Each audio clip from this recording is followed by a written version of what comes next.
Hello guys, तो इस part में सॉन्ग ने ली का मरमेड वाला स्किन देख लिया था और पूछती है तुम्हारे हाथ पर क्या हुआ। तो वो छुपाते हुए सोचता है, लगता है मैं और अपनी मरमेड की आइडेंटिटी छुपा नहीं सकता। और उससे कहता है सी फूड बनाते वक्त चोट लग गई थी। ऐसा इसलिए हो रहा था क्योंकि वो इस बार लैंड पर बहुत दिनों तक रह गया है, इसलिए उसकी मरमेड की स्किन बाहर आ रहा है। अगर ऐसा ही चलता रहा तो उसके फिश कल्स पूरे बॉडी में अपियर हो जाएगा। इसलिए वो बहाना बनाने लगता है कि मुझे बहुत नींद आ रही है, मुझे रेस्ट करना चाहिए कहकर वहाँ से जा रहा था। सॉन्ग रोकर पूछती है क्या तुम्हें खाना नहीं खाना, तो मना करते हुए कहता है मुझे खाना पसंद नहीं कहकर वहाँ से चला जाता है। और सॉन्ग को कुछ समझ नहीं आता। नेक्स्ट सीन में वो खाना खा रही थी, तभी वो नोटिस करती है कि उसमें फिश कल्स भी है और सोचने लगती है मैंने तो सिर्फ श्रिम्प्स और क्रैब्स बाय किया था, तो फिर ये कहाँ से आ गया। नेक्स्ट मॉर्निंग ऑफिस में ली अपने पूरे बॉडी को कवर करके सॉन्ग के पास फाइल देने गया था। सॉन्ग से ऐसे देखकर पूछती है आज तो 30 डिग्री टेम्परेचर है, क्या तुम्हें गर्मी नहीं लग रही जो ऐसे ड्रेसअप होकर आए हो। ली मना करते हुए कहता है बिल्कुल नहीं। तो वो धीरे से कहती है इसने तो मुझे परेशान करके रखा है। तभी वहाँ पर एक एम्प्लॉय मेकअप प्रोडक्ट्स की अपग्रेड वर्जन के सैंपल लेकर आती है और उस सैंपल को देखकर चेक करने के लिए कहती है। ली कहता है अगर एक मेकअप सेटिंग स्प्रे से बहुत सारी प्रॉब्लम सॉल्व होगी तो इसके अपग्रेड के बाद इसका प्राइस भी इंक्रीज होगा। तो वो मना करते हुए कहती है इसका प्राइस इंक्रीज नहीं होगा, बस इसका क्वालिटी इंक्रीज होगा।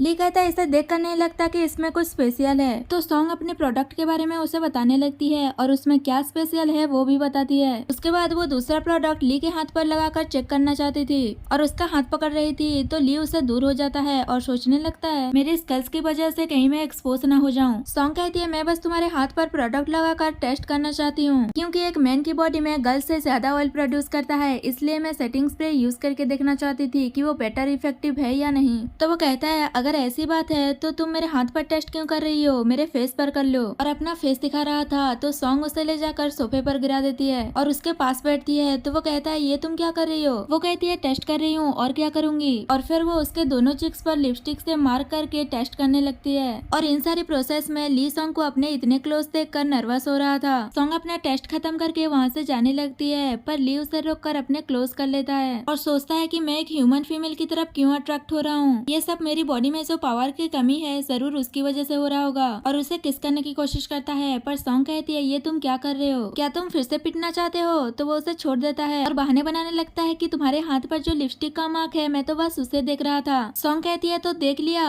वो कहता है बहुत अच्छे से और वो उसके प्रोडक्ट की तारीफ वगैरह करने लगता है। तो सॉन्ग कहती है तो फिर तुम मेरा हाथ क्यों नहीं छोड़ रहे हो। और फिर ली उससे दूर हो जाता है और वो वहाँ रखे दो प्रोडक्ट को उठा लेता है, एक व्हाइट और एक ब्लैक। और सॉन्ग से पूछता है कि इन दोनों में डिफरेंस क्या है। तो सॉन्ग उसे उन दोनों प्रोडक्ट्स के बारे में बताने लगती है और उसमें क्या डिफरेंस है वो भी बताती है। ये सब सुनने के बाद ली सोचता है ये सेटिंग स्प्रे इतना इफेक्टिव है, हो सकता है कि मेरे स्किन के लिए भी अच्छा हो। और वो ब्लैक वाला लेकर अपने हाथ पर ट्राई करने लगता है। वो जैसे ही उसे यूज करता है उसके स्कल डिसअपियर हो जाता है। ये देखकर खुश हो जाता है और सोचने लगता है लैंड पर रहने से मेरी स्किन जो ड्राई हो रही थी वो भी स्मूथ हो गया है। ये सब सोचकर स्माइल कर रहा था। तो सॉन्ग पूछती है ये तुम क्या कर रहे हो। ली कहता है तुम्हारा प्रोडक्ट बहुत अच्छा है, क्या तुम मुझे कुछ और बोतल दे सकती हो। वो कहती है ये प्रोडक्ट अभी बहुत सारे नहीं बने हैं। और वो उसे एक और बोतल देकर कहती है अभी मैं बस तुम्हें ये 2 ही बोतल दे सकती हूँ। ली कहने लगता है ये कितना अच्छा प्रोडक्ट है, तुम इसे जल्दी से लॉन्च क्यों नहीं कर रही हो, क्या सोच रही हो। सॉन्ग कहती है तुम इतना एक्साइटेड क्यों हो रहे हो। तो वो कहता है मैं तो बस इतना चाहता हूँ कि कस्टमर जितनी जल्दी हो सके उतनी जल्दी इस अच्छे प्रोडक्ट को यूज करें। और पूछता है कि अगर कोई काम नहीं है तो मैं यहाँ से जाता हूँ। तो वो हाँ कहती है। उसके बाद वो अकेले में जाकर उस स्प्रे को अपने पूरे बॉडी में यूज कर लेता है ताकि फेस कल्स डिसअपियर हो सके। और फिर कहने लगता है इस मेकअप सेटिंग स्प्रे ने तो मेरी फेस लाइफ को सेव कर लिया। अच्छा है कि इसमें अल्कोहल नहीं है जो मुझे इरिटेट नहीं करेगा, वरना तो मैं एक ड्रंकन फिश बन जाता। और सोचने लगता है अगर ये प्रोडक्ट सोल्ड होने लगेंगे तब मैं क्या करूंगा, मुझे कोई वे ढूंढना होगा इसे बाय करने का। उसके बाद नाइट का सीन देखते हैं जहाँ ली सॉन्ग के रूम में जाता है। सॉन्ग सो रही थी तो वो साइड में बैठकर उसका हाथ पकड़कर इमोशनल मूवी देखने लगता है, क्योंकि जब वो इमोशनल सीन देखकर रोएगा तो उसका टीयर्स मोती में कन्वर्ट हो जाएगा।